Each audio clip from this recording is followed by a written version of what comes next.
What was Allah doing before He created us? Right. You have probably questioned this before.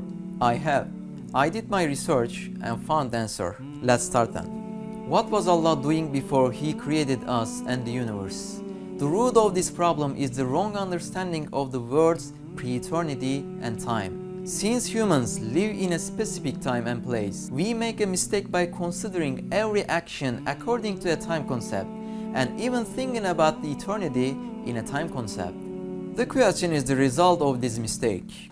Time is the unique concept which started with the creation of creatures that includes the chain of events. All living creatures move and live according to that time concept. Creation of the living beings, their changes, their aging, and their death all happen in that time concept. It's a relative concept that consists of the past, now, and the future. The moment we live in was the future just a moment ago, but it will be called the past in just a moment.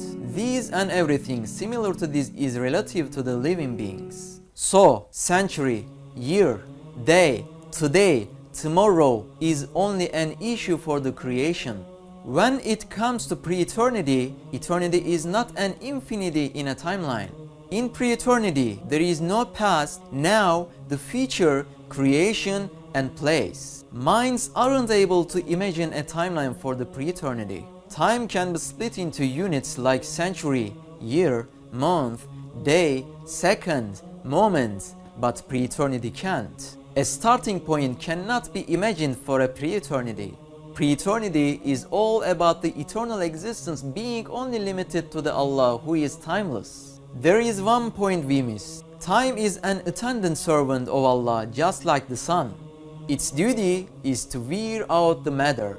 Since if a creator is dependent to its creation, it can't be the creator. Allah is timeless. He is out of the timeline. There is no time for Him. Since we can't put Him in a timeline, it doesn't make any sense to say before Allah or after Allah. Also, time is a perception. Einstein, the greatest scientist of the 20th century, has said in his theory of relativity that time is just a perception. Since time is just a perception, it is totally about the person perceiving. Just like how the sun is a creation, created for us to be enlightened and warm, time is just a creation, created to wear us out and let the universe collapse when it's the time. Allah the Almighty is not dependent on the time just like any of His creation. So that's why questions like what is Allah doing now, what was He doing before He created the universe doesn't make any sense. Allah is timeless. He created the time. He is not dependent on the time. दीन की बात फैलाना सदक़े जारिया है। सवाब की नीयत से video को शेयर जरूर कीजिए। जज़ाकल्लाह।